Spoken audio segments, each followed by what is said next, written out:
ಎಲ್ಲರಿಗೂ ಶುಭೋದಯ ಮಕ್ಕಳೇ. ಓಕೆ, ಇಂದಿನ ತರಗತಿಯಲ್ಲಿ ನಾನು ನಿಮಗೆ ಒಂದು ಜನಪದ ಸಾಹಿತ್ಯವನ್ನ ಹೇಳ್ಕೊಡ್ತಾ ಇದ್ದೀನಿ. ಅದು ರಾಗವಾಗಿ ನಾನು ಹಾಡ್ತೀನಿ, ಆಮೇಲೆ ನೀವು ಏನ್ ಮಾಡಬೇಕು? ಹಾಡಬೇಕು. ಜನಪದ ಸಾಹಿತ್ಯ ಇದು ಜನರ ಸಾಹಿತ್ಯ.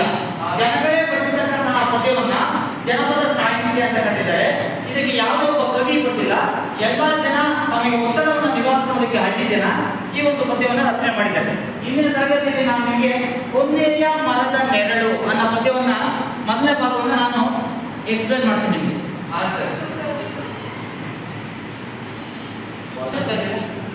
ನೋಡ್ತಾ ಇದ್ದೀರಲ್ವಾ ಆ ಸ್ಕ್ರೀನ್ ಮೇಲೆ ನಿಮಗೆ ಒಂದು ಜನಪದ ಸಾಹಿತ್ಯದ ಒಂದು ಭಾಗವನ್ನು ಹಾಕಿದ್ದೀನಿ. ಪದ್ಯದ ಹೆಸರು ಒಂದೇಯ ಮರದ ನೆರಳು. ಯಾವುದು? ನೋಡಿ, ಯಾವ ಕವಿ ಇಲ್ಲ, ಯಾಕಂದ್ರೆ ಇದು ಎಲ್ಲ ಜನಸಾಮಾನ್ಯರು ಬರೆದಿದ್ದರಿಂದ ಅದನ್ನ ಜನಪದ ಅಂತ ಹೇಳಿ ಕರೀತೀವಿ. ಮೊದಲನೇ ಭಾಗವನ್ನು ನಾನು ರಾಗ ಮಾಡ್ತೀನಿ, ನೀವು ಕೂಡ ನನ್ನ ಜೊತೆ ಹಾಡಿ. ಫಸ್ಟ್ ನನ್ನ ರಾಗವನ್ನು ಕೇಳಿಸ್ಕೊಳ್ಳಿ. ಮಾರುದ್ದ ಪೈರಾಗಲಿ ಒಣದುದ್ದ ತೆರೆಯಾಗಲಿ, ಬಡವನ ಮನೆಗೆ ಸಿರಿ ಬರಲಿ, ಬಡವನ ಮನೆಗೆ ಸಿರಿ ಬರಲಿ, ಭೂಮಿ ತಾಯಿ ಕಂದವನ ಹಸಿವು ಹಿಂಗೋಗ್ಲಿ. ಆಕ್ಷನ್ ನೋಡ್ತಾ ಇದ್ದಲ್ವಾ? ನನ್ನ ಜೊತೆ ನೀವು ಸ್ಟಾರ್ಟ್ ಮಾಡಿ. What is start?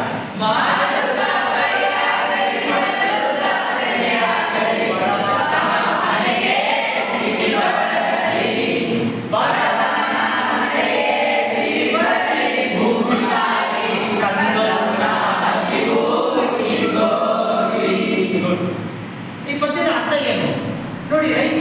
ರೈತರ ಬಗ್ಗೆ ಜನಪದರ ಕಾಳಜಿ ಇದೆ. ಇಲ್ಲಿ ರೈತ ಬಡವ ಏನಾದರೂ ಅಗ್ರಿಕಲ್ಚರ್ ಅಥವಾ ಫಾರ್ಮರ್, ರೈತ ತನ್ನ ಭೂಮಿಯಲ್ಲಿ ಬೆಳೆ ಬೆಳೆದ್ರೆ ಅವನ ಬೆಳೆ ಪೈರು ಮಾರುತ್ತ ಪೈರಾಗಬೇಕು, ಮೊಳದುದ್ದ ತೆರೆಯಾಗಬೇಕು. ಅಂದ್ರೆ ಬೆಳೆ ಜಾಸ್ತಿ ಬರಬೇಕು, ಚೀಲ ತುಂಬಬೇಕು. ಯಾವಾಗ ಅವನು ಚೀಲ ತುಂಬಿಸ್ಕೊಡ್ತಾನೋ ಆಗ ಮಾರ್ಕೆಟ್ಗೆ ಹೋಗಿ ಅದನ್ನು ಮಾರಿದ್ರೆ ಅವನಿಗೆ ಲಾಭ. ಕೈ ಕೆಸರಂದ್ರೆ ಬಾಯಿ ಮೊಸರು, ಕಾಯಕವೇ ಕೈಲಾಸ ಇಲ್ಲಿದೆ. ಅವನ ಕುಟುಂಬ ಚೆನ್ನಾಗಿರ್ಬೋದು ಅಂತ. ಅಷ್ಟೇ ಅಲ್ಲ, ಈ ಪ್ರಪಂಚ ನಿಂತಿರೋದೇ ಅನ್ನದ ಮೇಲೆ. ಅನ್ನ ಬೆಳೆಯೋದೇ ರೈತ ಚೆನ್ನಾಗಿ ಬೆಳೆದ್ರೆ ಖಂಡಿತವಾಗ್ಲೂ ನಮಗೆ ಅದು ಏನಾದರೂ ಉಪಯೋಗಕ್ಕೆ ಬರುತ್ತೆ.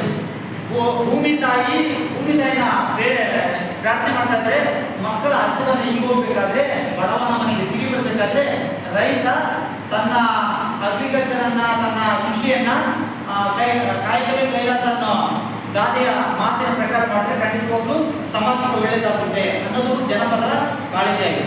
ಇಲ್ಲಿ ನೋಡ್ತಾ ಇದ್ರೆ ನೀವು ಬಡವ ಅನ್ನೋ ಪದ ಇದೆಯಲ್ಲ, ಇದಕ್ಕೆ ಆಪೋಸಿಟ್ ವರ್ಡ್ ಯಾರು ಹೇಳ್ತೀರಾ? ಹ್ಯಾಂಡ್ ಮಾಡಿ. ನಿಮ್ಮ ವಿಷಯ ಬಡವ, ಬಡವ ಆಪೋಸಿಟ್ ವರ್ಡ್ ಏನು?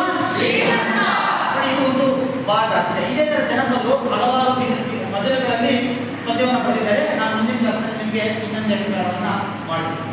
ಓಕೆ.